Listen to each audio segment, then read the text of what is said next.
friends. Welcome to tonight's session. Thank you for joining us. Welcome, Leena, and welcome to this session. We've got some news for you tonight. And please, if you like this session, do like it and share it with your friends. Welcome, Leena. Always nice to see you. So let's start with a session with the Nepo kids. Apparently, everybody seems to be now hitting out at Ibrahim, son of Saif Ali Khan. Now, the saga of Ibrahim's dancing prowess continues, or rather, his lack of dancing prowess. Apparently, after this Pakistani critic, what he said wasn't enough to quench the thirst for roasting this man. Now, even Vijay Ganguly, son of the legendary Anil Ganguly, has tossed his 2 cents into the ring. He was the one who choreographed Ibrahim in the Tirkit Dhoom song, which, if you're honest, probably looked less like a Bollywood blockbuster dance and more like a toddler's first dance recital. The film starring Ibrahim and Janhvi Kapoor was such a monumental flop that it is being described as a kindergarten play. So, what pearls of wisdom did Ganguly bestow upon us? He says Ibrahim isn't exactly Fred Astaire, but hey, he's a hard-working like his father, Saif Ali Khan. Perhaps especially in the incident where he was stabbed so many times with half the knife inside his body. Now, this is quite a groundbreaking observation, isn't it, from Ganguly? And despite being from a Nawab family, Chota Nawab's son, where usually you would expect a piano and a waltz, even they learn to waltz even before they can walk. Well, he's grounded. Like maybe he trips over his own feet, is what people are saying. Apparently, whenever Ibrahim messed up a step in this movie, when they were rehearsing, the assistants had to go above and beyond to make sure he got it right. And you can imagine how patient they were. Now, we do not know whether this Ganguly says is a compliment or a backhanded insult wrapped in a compliment flavored tortilla. Honestly, at this point, who really cares? Because who really cares about either him or the Kapoor sister? The whole situation is just a delicious, sort of time for people to hit at the Nepo kids, isn't it? Yeah, welcome, Parag, and welcome, Pursa. Always nice to see all of you. And now moving on to the there's a journalist or rather a person who's been writing books on the mafia, underworld mafia in Mumbai, and his name is Hussain Zaidi. Now we all know about the kind of underworld connection with Bollywood right from the time of the 90s. It was said that Hindi film industry was heavily influenced by Dawood Ibrahim. Now, in a recent interview, this journalist and author Hussain Zaidi has opened up more on this. He has been specializing in writing about the underworld. He's written books like Dongri to Dubai, 6 Decades of Mumbai Mafia, Black Friday, among others. Now, in a recent interview, he revealed that in those times, actors considered it a matter of pride to be associated with Dawood. He would give loan for many movies, give expensive gifts to stars. He added how Dilip Kumar and Rishi Kapoor have openly spoken about meeting him. He said in the interview that Dawood didn't want to earn money from films. He simply loved Hindi cinema. He loved all the heroines and all the film stars who would travel to Dubai. Dawood used to organize dinner for them. For instance, Dilip Kumar, Rishi Kapoor, Amjad Khan, these people have even talked about it in their interviews about meeting Dawood. He's also given them expensive gifts. So he wasn't interested in Hindi films with the purpose of earning money. He just wanted to hobnob with them and be seen in that company.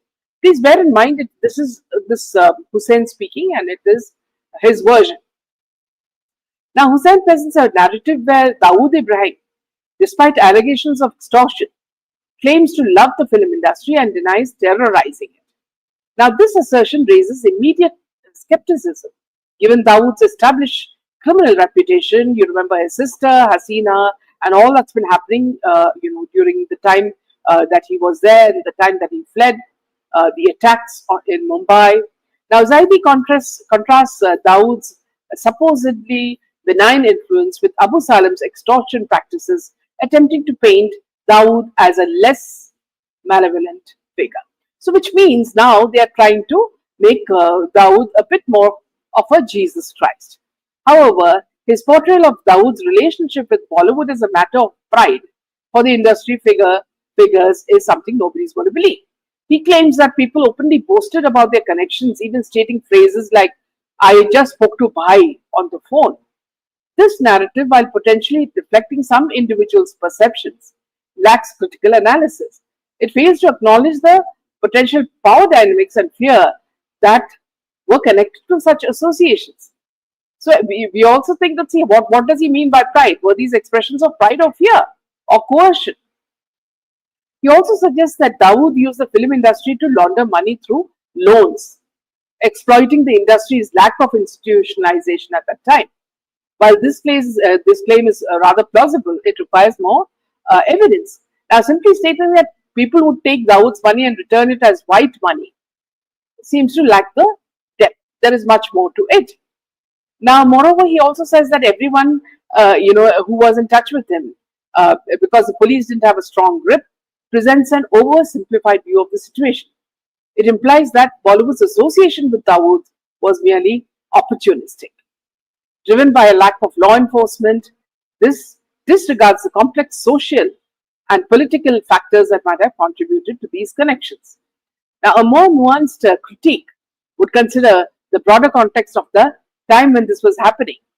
And towards the end, he says that, see, his insights into this underworld. He says his portrayal of Dawood's relationship with Bollywood, is more romantic. And he claims about pride and love for the industry. And it was, while we all know that the association was very clearly between politicians, Bollywood, and the underworld, and which continues under different faces and different names. Now, they were facilitating, as we all know, money laundering, sale of drugs, financial transactions, and social political factors that benefited them during this time. Now, in this interview, he also says that, where the latter denies terrorizing the film industry. He says Dawood never terrorized the film industry because he loved it. Now, this is all actually really stupid. I don't know what he was having when he gave this interview. And he also says that,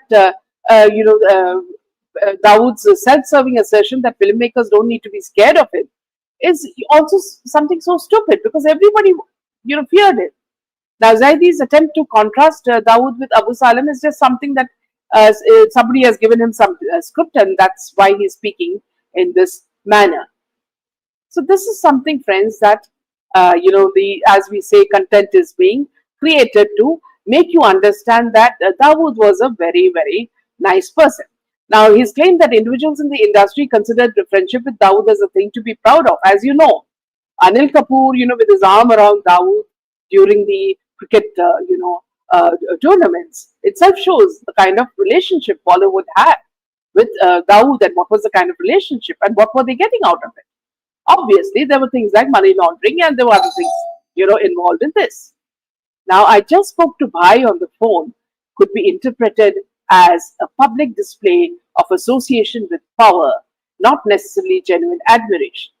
Now, Hussein's failure to critically examine the potential coercion and fear that underpin these relationships also weakens his argument. Now, also, friends, we must understand that, all these people, whether it is Sanju, Baba, or all these people, Anil Kapoor, all these people used to even go out and dance at wedding parties to show that they were close to these people and that for money they could do anything. We've seen so many instances where these people have gone to UK and to other places to dance for them. Now, Pusat says, Minaji, Bollywood so-called stars are going to suffer after what they did to our beloved SSR. Karma will pay for their wrongdoing. Absolutely. Did read one of his books on Dawood. Welcome, Ajay. Always nice to see you. Ranbir Kapoor's growth in Bollywood is largely credited to Rishi Kapoor's connection with Dawood. Otherwise, who cares about a guy who looks like a female Neetu Singh? Is what Ajay says. So it's very obvious that Dawood has been, is being glorified in this person's interview. You remember, he also tries to portray Dawood as a benign figure who people were proud to be associated with. Now, you remember the way Riya Chakravarti, used Tapori language to describe, how these people behave with each other. Today, even if there is no Dawood, there are many Indian dons with different faces who have replaced him. And we all know who they are. They get the maximum protection today. They have bodyguards, they have everything. So I don't have to say anything more because you already know who these people are. Welcome, Leena. Bollywood has become a side. Yes, absolutely. So this is something that we all know that it has been, going on for a long time and it continues to unless corruption ends in the political system and, these people are willing to cleanse Bollywood and to pull these people up. This is going to always continue. Leena says Bollywood has become a sad state. Who imagined Bollywood would reach such a state? And also remember, see, when you look at people like, midget, we're talking about Amir Khan, he has no shame. How many women has he married? Sometimes you wonder whether he'll ever get old because he doesn't even realize that he's become old and he's still running after young women. And he seems to do it very proudly. In fact, he also jokes saying that, earlier they used to connect me with Juhi Chawla and Madhuri Dixit, saying that they were all in love with me. Of course, with your character, you used to go and spit on their hands, for good luck. And with the kind of character you have, we already know that you would be flirting with everybody left and right. And Leena says he marries only Hindus, obviously. And here also, the woman he is married to has a child. I don't know what sort of people he could easily pass off as her grandfather. Yes, Pusad says the book is called Nizams and Nawabs of Bollywood. In another piece of news, you remember 3 days after the 20-year-old law student rammed his car into 5 people, killing a woman and seriously injuring others in Gujarat's Vadodara, CCTV footage has surfaced showing moments leading up to the accident. The visuals show the accused Rakshit Chaurasia and his friend who was with him at the time of the crash at the residence of another friend, and it also captures the car involved in the fatal accident. In one of the videos, Rakshit and one of his friends can be seen arriving on a scooter at the house. The two are engaged in conversation before entering, with Rakshit seen drinking from a bottle in his hand. However, the contents of the bottle are unclear. Another clip from the same location shows the black sedan crossing the road in front of the house before parking nearby. Now, Rakshit's friend Pranshu, who was in the car during the accident, is seen walking into the house. Now, Rakshit and Pranshu reportedly spent around 45 minutes there before leaving in the car. According to sources, Pranshu immediately he took the driver's seat, but before they left, Rakshit switched places with him and took the wheel while Pranshu moved to the passenger seat. On Friday, the speeding car driven by Rakshit crashed into multiple two-wheelers in Vadodara, killing a woman on the spot and injuring 4 others. Rakshit, who appeared intoxicated, was heard shouting, another round, after stepping out of the vehicle. Now, locals caught Rakshit, who originally is from Varanasi, and handed him over to the police. Both he and Pranshu have been arrested. However, the law student claims he was not drunk and the car was moving only at 50 kilometers per hour. Meanwhile, the police also revealed that Rakshit was trashed and handed over to the police by locals in February after he and his friends created chaos after drinking. Now, isn't it very strange that these sort of accidents are happening? And is there somebody who's deliberately doing these things or making these things happen? Is my, doubt.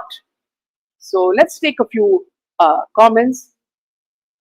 Yes, absolutely, Leena. Nizams and yes, Leena says Amir Khan is constantly copying Tom Hanks, trying to be like Mr. Perfect. But here, Leena, rumors from Hollywood say that Tom Hanks is not only Mr. Imperfect, He's also involved very closely with Epstein and what happened in that, dangerous island that Epstein owned. And Milburn says any connection between Anil and Adreno. I'm not aware of that, Milburn, so we really don't know. Now, moving on to the next piece of news, we're talking about how Karan Johar and Kartik Aaryan, who's always tried to show that they are very intelligent and very humble. Now it seems like both of them who really were angry with each other have now buried their old hatchets, but they use it again to sharpen sharpen the ones before they meet again. For example, to celebrate this sort of reunion, they graced the audience with a rap battle at the IFA Awards, something that would have made people really faint. It's that sort of entertainment that they usually give us. Now, Karan, in his infinite wisdom, declared himself the evergreen faculty to Karthik's new student, reminding that only Khans and Kapoors represent the real royalty, while slyly accusing the younger generation of stealing franchises. And just to ensure we didn't miss his point, he crowned himself kingmaker. And Karthik, not to be outdone by this, retorted with the classic outsider who made it narrative, and said that he tried to remind Karan that his Bhool Bhulaiyaa 3 was a roaring success, while the student of year 2 crashed and did not do well. And to add more to it, Karthik won the Best Actor award later that evening, proving that sometimes the best way to win an argument is to have a shining trophy as a backup. So here, friends, you'll also know that, see, none of the awards that are given during in this function are they're all very predictable. We know that who are the ones who are kind and polish the others' boots. They get the awards. Welcome, Rakesh, and welcome, Manjeet, and yes. Now, apparently, Boney Kapoor is busy trying to, whitewash his love story with Sridevi, and now another version of his has come out where he says that, he has been wooing Sridevi for a very, very long time, and you remember he was a very much married man. He was married to Mona Shuri Kapoor when he found himself drawn to Sridevi, is what he says. And his feelings were not immediately reciprocated by Sridevi. In fact, when he confessed his love and proposed marriage, Sridevi was taken aback and distanced herself from him for 6 months. And, then after that, he did get married to her. Then you remember, he did take her mother, to America, and how the mother passed away. And then there was this, property issue with her sister. So all these things happened. So I don't know why he needs to whitewash his character, because everybody knows he has a roving eye, and he's not a man who's been crying after his wife's death. Everybody knows that Sridevi died a very, very mysterious death, and her insurance had to, played a huge part in, how she was, how she died, and whether she was killed or murdered, and how the Dubai police actually questioned Boney Kapoor for so many hours before he was finally left after some politician called them. And from what we hear, it was Amar Singh who had called them and got him released. And after that, they all had all this fanfare and carried her body all the way, because everybody knows that Sridevi was very famous and she was loved by a lot of fans. So he wanted to bask in that glory. And it is with that money that he got, the insurance money, that they have been buying houses left and right. Because none of the movies that Boney Kapoor has been producing have ever become hits. So where did he get the money from is the obvious question. So Ajay says, thankfully they didn't award Ranveer Alia this time, the usual people to win. This time they tried to appease the audience by picking outsiders. Milburn says, was Sridevi in a ritual murder also?